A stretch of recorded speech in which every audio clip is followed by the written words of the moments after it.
Hello everyone, my paper was on the effects of poverty on children. In my abstract, I wrote about the poverty epidemic and about how children suffer because of poverty in places like their education, their emotions, and their health.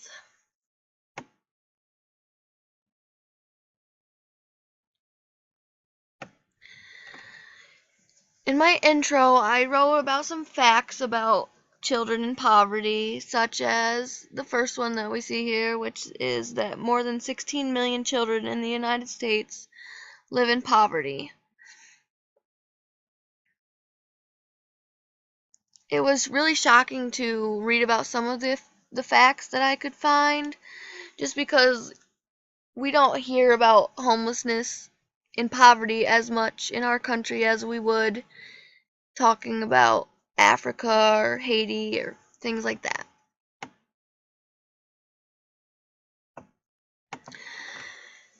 My first point was the way that poverty affects the way a child learns in school. It talks about how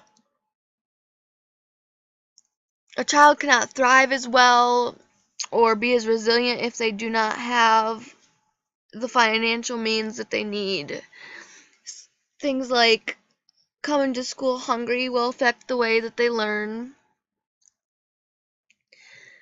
because that's a noise that interrupts their learning process.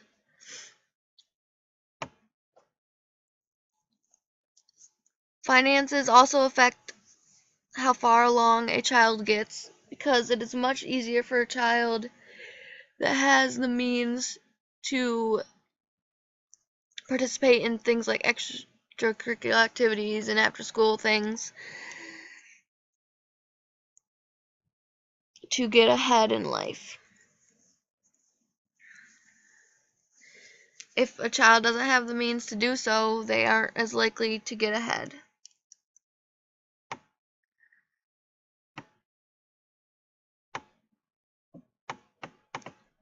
One of the things that we really need to think about when we're talking about child poverty is the fact that these children are the future of our country. And if we aren't giving them the right resources to excel, then how do we expect them to do so? We're setting our country up for failure, really, if you think about it.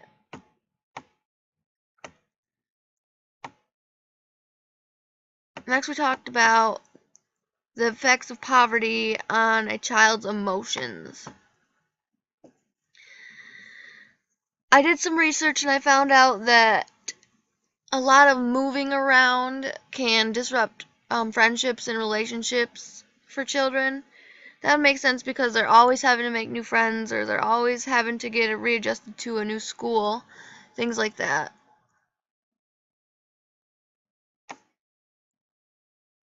Some of the reasons that kids move around is because their parents have to follow the work.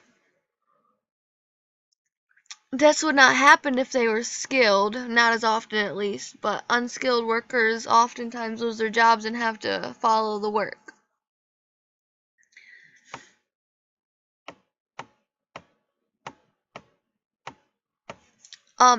Economic adversity also is linked to the way in which a child can adjust to problems. If they are oftentimes in contact with marital conflicts, which does happen a lot in low-income families, then they have less of an ability usually to deal with their own conflicts as they grow older. Next is the way the poverty affects a child's health negatively. A lot of this was about how a child is affected by malnutrition. I made sure to point out that being not malnourished does not always mean that they are not fed enough. It's just that they are having to live off of things like ramen and things of that nature, which they don't get the right nutrients that they need out of, in that way that they suffer.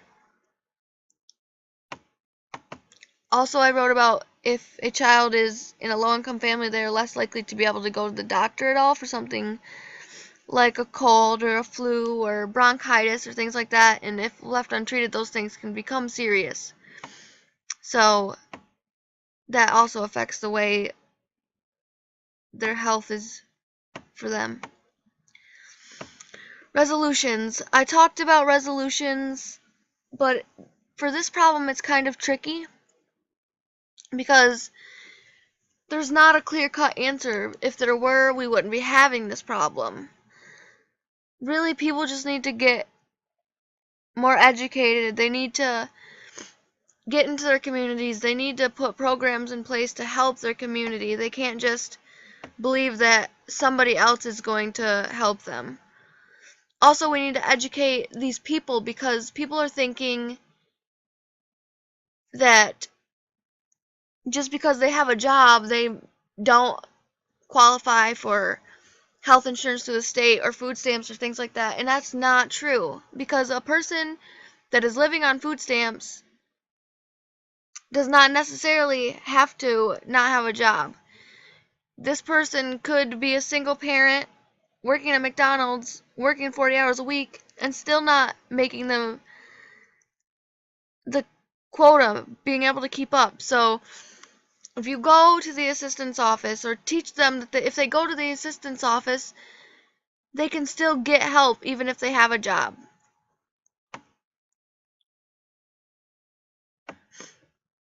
And that brings us to the conclusion where I just wrapped up my paper. I talked about how damaging it is to a child to be so helpless in a situation like this, to be able to do nothing about it. We need to step in, if not for the adult's sake, for the child's sake.